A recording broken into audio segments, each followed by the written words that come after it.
Hello, I saw your question on discussion board. It's one of the early questions in 3.3, fill in the blank. And so they want you to look at the identities presented, particularly the cosine identity, the double angle identity. So if you look at it, cosine 2 theta is 1 minus 2 sine squared of theta. And so we're going to zero in on this part here. We don't have an identity for the cosecant squared of y, but we do, the reciprocal of that is a sine.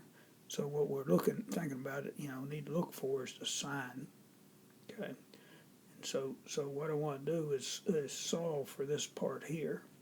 So first of all, I'll subtract 1 from each side. And so it gives me cosine 2 theta minus 1 would equal minus 2 sine squared of theta. Then I divide each side by 2, so I'll leave me minus sine squared of theta equal cosine of 2 theta minus 1 all over 2. And so this here is just a reciprocal of that guy.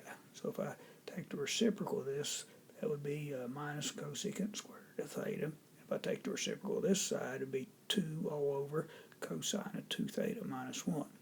Okay, instead of theta, though, they have y here, so this would be 2 over cosine of 2y minus 1, replacing theta with y. Hope that helps.